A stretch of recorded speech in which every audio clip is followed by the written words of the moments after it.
Saya Metia Kartikasari. Pada kesempatan kali ini kita akan membahas mengenai manajemen keuangan. Dalam kehidupan sehari-hari maupun dalam berorganisasi, kita selalu dihadapkan pada pilihan dalam mengalokasikan sumber daya yang kita miliki.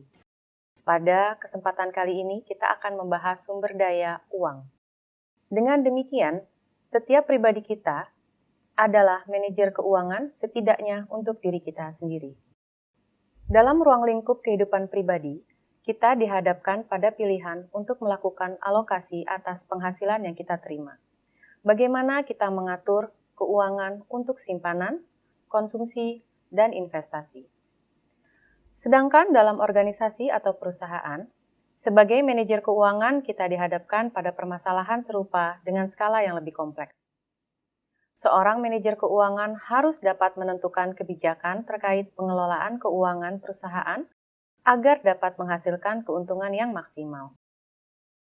Keuntungan tersebut akan dibagikan sebagai dividen kepada pemegang saham dan pada akhirnya akan meningkatkan nilai perusahaan.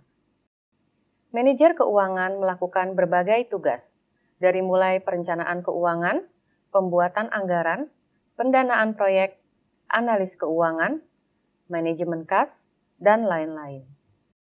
Tugas utama dari manajer keuangan dalam bisnis adalah untuk membuat keputusan investasi dan pendanaan perusahaan. Pada diagram di sini, dapat dilihat bahwa seorang manajer keuangan bertindak mewakili perusahaan untuk mengambil keputusan, yang pada akhirnya akan menciptakan kesejahteraan bagi pemegang saham. Untuk itu, seorang manajer keuangan perlu melakukan analisa atas segala tindakan yang akan dilakukannya. Analisa tersebut meliputi analisa atas tingkat pengembalian dan risiko yang akan diemban oleh perusahaan dalam usahanya untuk meningkatkan harga saham. Ketika tindakan tersebut dianggap dapat meningkatkan harga saham, maka tindakan tersebut dapat kita terima. Pemegang saham memberikan otoritas bagi manajer untuk melakukan pengambilan keputusan di perusahaan. Dengan demikian, manajer dianggap sebagai agen dari para pemegang saham.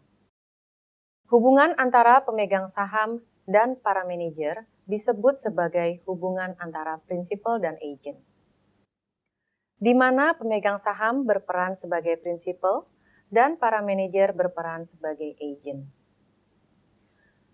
Hubungan ini akan berjalan baik apabila agen mengambil keputusan yang sejalan dengan kepentingan para pemegang saham. Apabila keputusan yang diambil tidak sejalan dengan kepentingan prinsipal, maka akan timbul masalah. Masalah tersebut biasa dikenal sebagai agency problem. Agency problem ini timbul ketika manajer melakukan kegiatan yang menyimpang dari tujuan utama perusahaan, yaitu meningkatkan kesejahteraan pemegang saham.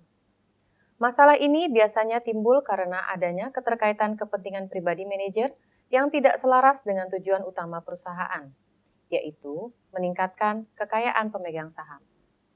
Dengan timbulnya agency problem ini, perusahaan dihadapkan pada apa yang disebut dengan agency cost, yaitu biaya yang timbul untuk mencegah agency problem terjadi ataupun biaya yang timbul sebagai akibat atas agency problem tersebut. Pemegang saham harus mengalami kerugian atas kesalahan pengambilan keputusan dari manajer atas beberapa alternatif proyek yang tersedia. Contoh lainnya adalah biaya yang timbul apabila perusahaan harus melakukan pengawasan terhadap para manajer untuk meyakinkan bahwa manajer mengambil keputusan yang sejalan dengan tujuan utama perusahaan. Bagaimana cara agar perusahaan dapat meminimalisir agency cost? Caranya antara lain adalah dengan dibuatnya program bonus atau insentif yang berkaitan dengan harga saham perusahaan, seperti contohnya opsi saham. Dengan opsi saham, apabila harga saham perusahaan meningkat seiring waktu, manajer diberi kesempatan untuk dapat membeli saham dengan harga tertentu dan dapat menjualnya dengan harga di atas harga pasar. Keterbatasan sumber daya menuntut kita untuk dapat mengelola dan melakukan pengambilan keputusan yang tepat atas sumber daya yang kita miliki, sehingga kita dapat memperoleh hasil yang maksimal dalam usaha untuk meningkatkan kesejahteraan pemegang saham.